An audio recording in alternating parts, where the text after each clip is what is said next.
There we Okay. go. And now After a we're going lot to of take a look pumping. at Jeff's chart and see if we can come up with some meanings for his node and ruler too. Awesome. Oh, my North Node's not even on there. Oh yeah, it is. Never mind. Okay. Right on, man. Okay.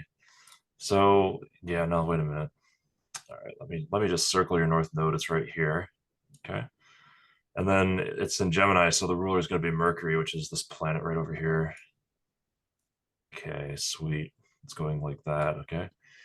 Um, Wait, how do you calculate that? How did you come to that conclusion? so your north node is in Mercury, in Gemini, right? Uh, Uh-huh. And what planet rules Gemini? I'm guessing Mercury. Mercury. Okay. Yeah. Yeah. Mercury is Basic the communication, yeah. yeah, Mercury is the Gemini planet. Just like in my chart, Venus rules Taurus, and so my Venus in Sagittarius, therefore. Um, okay, so like a North Node, Gemini eighth house. What do we want to say about that? Let's see. Uh, we could talk about Chiron in a second, but that's not really the point of this. A North Node in Gemini in the eighth house means that you want to develop as part of your sort of life path, the ability to think and communicate in the realm of the psychological and the metaphysical, which covers a lot of different topics, but the basic tenets are like transformation, psychology, potentially spirituality, and shared resources, shared feelings, if that makes sense. Mm-hmm. And so thinking and communicating around those subject areas is it could involve interfacing with people. It could involve writing about those subjects. It could involve teaching. It could involve interviewing people, just like you are on this channel. Yeah. But the eighth house is a little bit more, like I said, psychological and metaphysical. So you're not opposed to doing things like looking at astrology, for instance.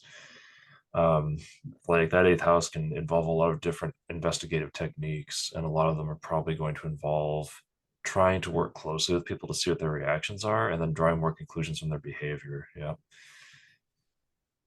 Okay, so that's like a basic description of your north node that we have. There's other ones that we could make up. So, but thinking and talking about these sorts of psychological issues with others uh, will tend to manifest itself in that Mercury position. So Mercury's in Virgo and the 11th house. So what does that mean? It means that in trying to interface with other people to understand them at a deep level in the eighth house, I what get you're probably, ridiculously deep on them, right? yeah, like Mercury at the 11th house with Virgo. Virgo is a very particular sign. It's very data driven, and it's very exacting and perfecting. It's like a perfectionist sign, but in this case, it's a good version of Virgo, not the bad version, because it's your North Node, and the North Node and its ruler are usually positive, right? Mm-hmm. So in this case, it's being really attentive to details and being very logical and rational to like help people.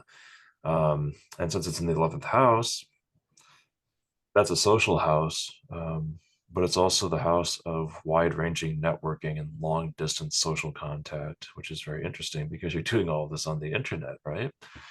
And so what this boils down to is it's like you're trying to learn to interface with people and help them investigate things because Gemini is a very interactive sign. It's all about interfacing, and also think through these things and understand them intellectually in the eighth house by being a sort of helper at a social distance because Virgo is a helper sign. It's the sign of service to Mm-hmm. others, and the 11th house is the sign of, or not the sign, the house of collaboration. So your North Node's mission is often going to look in practice like you are just simply trying to help and collaborate with people across long distances in order to try to uplift everyone at once. You're trying to sort of serve almost a social mission because the 11th house is also social and political missions. And so, in the course of trying to attain your North Node's purpose, that's what it's going to tend to look like in expression. So it's like we've got the fundamental drive right here, the Gemini 8th house North Node, and then we've got its expression, this Virgo 11th house. And so you try to connect those two things in order to try to understand how it is that you're attempting to function and what you're trying to accomplish, you see. Yeah, and it's a loose stellium. I kind of consider my sun going into Virgo. And it's kind of a loose conjunction too. I guess not quite a conjunction with my Mercury with my sun, so that kind of tie into it. Your Mercury and your Venus here are definitely together, but they're not really Yeah. together with the Sun. It's kind of a loose stellium, like you said, and yeah, it kind of does. It kind of does feed into this. Like I said before, anything that's making an aspect or that's close to the ruling planet or the node itself is going to have an impact somehow. In this case, it's like the Venus and the Mercury being together. The Venus kind of makes the Mercury more objective in a material sense. Like you really want to observe things and also get actual detailed information about them. So it's a very like, I want to prove stuff. I want to have actual data on it. We want to run experiments maybe that give us conclusive evidence one way or the other. And also, Venus is a sort of relational planet typically. So them being together means that you're going to take a very relational, you're trying to relate to people through being very particular and logical and rational in collaboration with them. So Very cool. Yeah, I was reading a lot about or looking a lot about Venus or yeah, Venus and Mercury and uh the 11th house and Virgo. It's the Venus and Virgo doesn't sound too much fun. Like, it definitely explains like my love life and stuff, kind of trying to find a perfect partner and always analyzing them and freaking them out like they're a science experiment, I guess. yeah, Virgo is a little bit difficult in some ways just because of the fact that it's going to be very perfectionistic and it also doesn't really know how to do equal relationships. It's either always under someone else helping them or it's over someone else telling them how to kind of do things, you know? Yeah. So it can work though. It just depends on whether or not you find somebody who meshes with it. That's all. I mean, we could run through your South Node too, and its ruler if you want. I was actually we're talking about the quincot or quincottle, I don't know how to pronounce it. Quincunx, Quincunx. Quinconx. My south node should be about right there, conjunct with my Mars, and it's kind of quincunx with my ascendant, it looks like, or my Pluto. Uh huh. Yeah. So if your North Node is quincunx with the Pluto and the Pluto's close to the ascendant, then that behavior that because you know obviously the first house is like your inherent behavior and sort of the impression and aura you give off. If the Pluto's that close to the cusp of the first house and it's decidedly in the first house, then obviously you bring the your sort of inner magnetism and your inner darkness out into your behavior in some palpable way. It may not be physically visible because Pluto tends to be the planet of invisibility. You know, Scorpio and Pluto are kind of invisible psychological forces, but um, that being the case, that Pluto coming out so easily into your behavior and you being very analytically minded and being perceptive in terms of how you react to things will actually kind of, in some ways, help this North Node accomplish what it's aiming for in the eighth house by kind of forcing you into a psychological dialogue with people. So like, you know, Gemini is like a dialogue oriented sign because it wants to interface with people and have a back and forth. And so then this Pluto being so easily enacted in your immediate behavior will kind of engage you with people like that as you leap towards them, you know, in a psychological sense with the eighth house, which is kind of interesting. Okay, very cool. I always thought I just been really, really analyzing and digging my chart. I read two Stephen Forrest books, and it took me forever to read those books because I'd always stop and look at my chart or my sign chart. And I was really like trying to study it and learn it. And there's just so much more to learn about astrology. You think you kind of got the basics, and I guess I'm maybe intermediate level. I don't know. Oh, it's complicated. There is so much to this. It's unbelievable. Yeah, it's Um, but yeah, you want to run through the South Node real quick and then sure.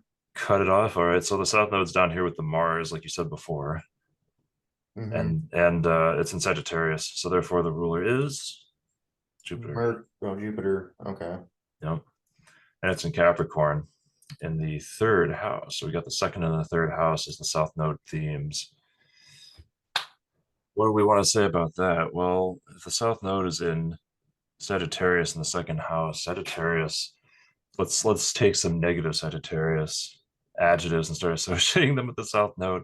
So Sagittarius is a self-convinced blowhard. It thinks its opinions are the only right way to think. It is very very like focused on its own experience as the ultimate truth in life, even if it doesn't have any facts or data to support that at all, right? And it's also overly optimistic to the point that it will think that whatever it's doing is correct and then immediately fail, because it overestimated and overreached. It's kind of one of those, it's the sign of expanding beyond all reasonable limits to the point that it actually destroys things accidentally, kind of a deal. Mm-hmm. If it's in the second house, where some negative second house nouns that we want to come up with: greedy, lazy, self-insulated, um, takes up too much space to the detriment of others, and ignores other people's feelings and needs because it just wants to be in its own little world, kind of a thing. So combine the two, and you've got this sort of opinionated, closed off individual. I mean, it kind of sounds a little INTJ here, right? For sure. Yep.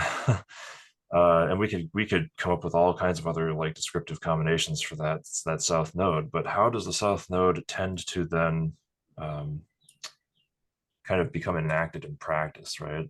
It's like it comes off as being very harsh because Capricorn is a sign of being very sort of harsh and sober, being kind of over exacting, being too disciplinarian, um, kind of appearing very serious all the time. It's like the Sagittarius second house thing. These are my opinions and values, and nobody's going to convince me otherwise because I know exactly what's going on, and I just don't care, and I'm not going to pay attention. But then, what that comes out as is, you know, being very, very kind of. It's the third house and Capricorn, so it's like being very harsh in your communication, being very sort of overly serious in how you deal with others in a sort of immediate social sense. So it comes off as kind of like hard to deal with because people are just like, whoa, like, dude, chill out. Yeah, at work, that's definitely the case. And Yeah. it's like my ascendant is conjunct with Pluto, and it's kind of on a sextile with my sun, so that probably don't really help either. Yeah. And so it's like you've got this very overly opinionated South Node, very stuck on its own value system, doesn't care what anybody else thinks, doesn't care what anybody else believes. And then if it gets offended, like you're probably going to not exactly attack people, but you're gonna try to institute rules and limits over them, and immediately just close them off from any possibility of disagreeing with you. And you're gonna tell them right to their face and be like, "Hey, look, this is wrong, and I don't think that you should be saying that." Yeah, that's me at work. I'm trying to lighten up, and it's pretty hard. Why is that though? In your actual experience, why is that? Well, I work at a drug and alcohol rehab facility, and I worked in prisons in the past, and they have the same exact mentality, and a lot of them are ex-cons, and they just have this super sense of entitlement, and Yeah. that pisses me off. Oh man. I mean, that is really not going to play well with this, is it? No, I have a urge to be therapeutic, but I'm just don't have that personality outwardly and naturally, I guess.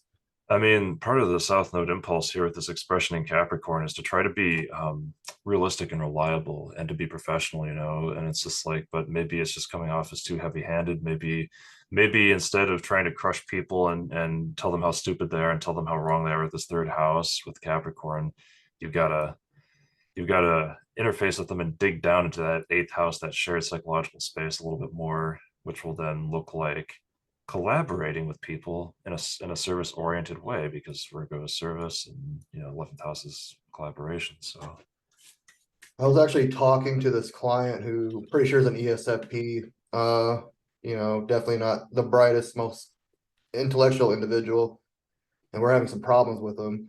I was reading my Kindle, and he's asked what I was reading, and I told him it's a book on like the attachment styles, and he's like, "What the hell's that?" So it's a book on psychology. So I kind of basically narrowed it down for him. He thought later that I was using that book to manipulate him. Like, that's one of your tricks, right? Because we got in a big old argument, and he threw a big old scene over something very little. you're like, no, I really am trying to actually work with you and understand you so that we can do something about this. Yeah, And that's that I suppose that's actually a large part of your challenge in life. So it sounds like you're kind of on track with that, right? I mean, people always tell me I can't read you, I can't get a read on you. FE like high FE users always like trying to figure me out, because yeah, my cards are close to my face. yeah. Yep. Okay, cool. And do you have any questions about all this? I know I'll think of a ton later. What's the south? I think you already went over this. Maybe I kind of zoned out or over it, or kind of a lot of information I'm soaking in. The what's its conjunct with the South Node, the Mars. I think you already went over that though, and it's pretty close to Yeah. Uranus too. When a node is in conjunction with a planet, that planet and its expression are going to basically be closely parallel to, if not also the same as that node. So, the South Node is sort of like your overbearing side, your overbearing behavior that desperately needs balance of some kind internally for you to mature. Yeah, So if Mars, because Mars is like your instincts and your sense of immediate action and your basic sense of what you are, your basic sense of consciousness. So basically what that means is like you're going to very aggressively jump into the South Node stuff if your opinions are offended, if your principles, if your values are offended, if your sense of truthfulness is offended, you will attack immediately. No questions asked, you don't even think about it. And like I said, it tends to look like this like Capricorn third thing where you become really harsh and like kind of crush people's hopes and dreams and direct communication. You just immediately jump on them, and the way that you're talking to them is like really like they probably are afraid of you actually in a lot of cases. oh yeah, Um, for sure, especially women. yeah, yeah. So like you are so aggressive about asserting your sense of truth and what you think is right and all this other stuff, the right way to do things, that's how it comes off. And the Mars is just makes it all the more aggressive. Yeah, and I haven't talked much about semi-sextiles, but it does look like it's semi-sextile with my Pluto and maybe even Neptune down here.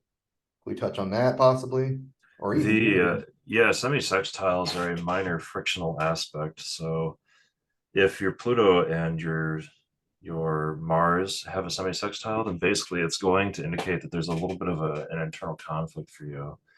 Because like your Pluto is trying to psychologically assess things through your sort of innate awareness, okay? But it Mhm. can't do that if your Mars is always jumping in, right, into the physical situation to say, no, I'm right. No, I know better. No, no, no. Because Pluto's trying to investigate, Mars is just jumping in to chew on things. And Yeah. so there's a little bit of friction there. And it's not necessarily bad, though. Frictional aspects aren't necessarily bad. In this case, it might force you to be more aware of how you're acting and how other people react to you and then come up with better solutions over time. Whereas somebody who had a very sort of like easy, harmonious relationship between Pluto and Mars might not ever think about it at all, and they might have problems later because they never learned anything. Hmm. So, and what was the other sextile you're talking about? Or semi Uh, sextiles? it's kind of pretty close to the Neptune and Jupiter down here too. Yeah, so like the South Node and the Mars on top of the South Node are in a semi sextile to the ruler of the Mars and the South Node. Mm.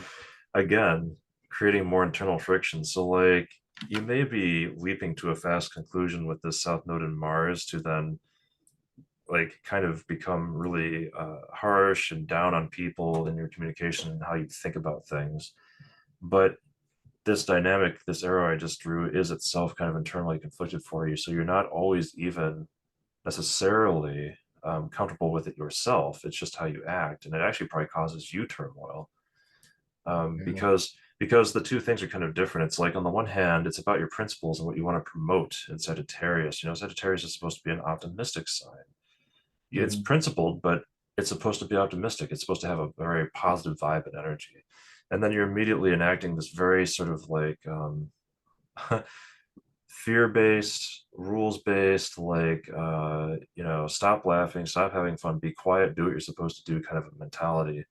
And so I'm sure that in some cases you actually kind of feel confused about your own reaction.